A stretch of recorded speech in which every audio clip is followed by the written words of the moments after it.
আমরা বলতে চাই, আমরা যে জন্য যুদ্ধ করেছি 17 বছর জননেতা তারেক রহমানের নেতৃত্বে একটি গণতান্ত্রিক আন্দোলন হয়েছে বাংলাদেশে, ঠিক কিনা ভাইরা?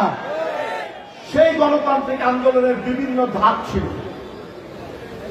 এই ধাপের এক একটি আন্দোলন করতে গিয়ে আমাদের বিএনপি সহ বিভিন্ন অঙ্গ সংগঠনের ভাইয়েরা এবং অনেক সাধারণ জনতা প্রাণ হারিয়েছে, ঠিক কিনা ভাইরা?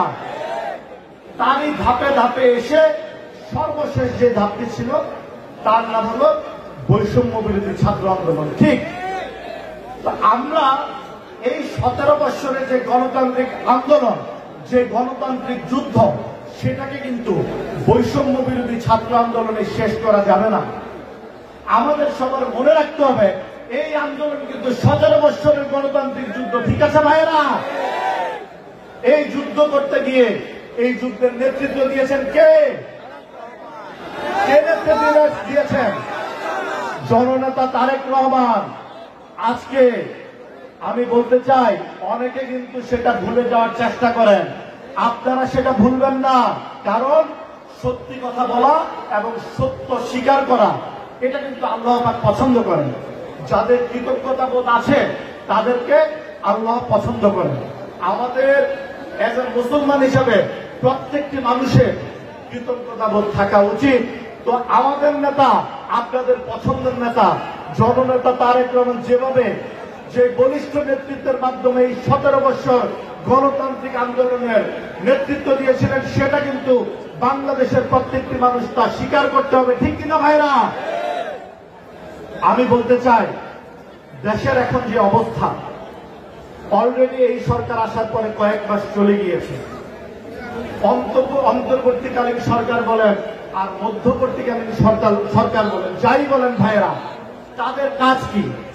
আমাদের দেশের যে জনগণ, আমরা সবাই একসাথে মিলে যুদ্ধ করে, আন্দোলন করে খুনি হাসিনাকে, ফ্যাসিস্ট হাসিনাকে আমরা পতন করিয়েছি এবং হাসিনা দেশ ছেড়ে পালিয়ে গিয়েছে, ঠিক কিনা ভাইরা?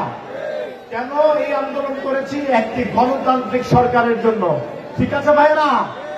আপনারা কি গণতান্ত্রিক সরকার চান? জনগণের সরকার চান? আপনারা হাত তুলে দেখান কে কে গণতান্ত্রিক সরকার চান। কিন্তু এখন কোন অবস্থায় আছে? নির্বাচনের কোনো বালাই নাই, নির্বাচন নিয়ে কোনো আলোচনা নাই। এটা তো এদেশের জনগণ চায় না। এদেশের জনগণ তো নির্বাচনের মাধ্যমে তার নিজের নেতাকে, নিজের দলকে জয়যুক্ত করতে চায়। তারা গণতান্ত্রিক সরকার চায়, ঠিক কিনা ভাইরা?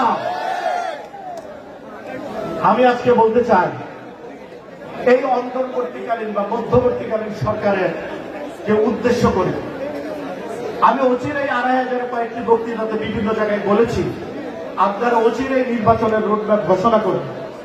এদেশের জনগণ স্বাধীনতা যুদ্ধ করেছে, ভাষা আন্দোলন করেছে, আবার 17 বছর গণতান্ত্রিক যুদ্ধের মাধ্যমে খুনি হাসিনার পতনও ঘটিয়েছে।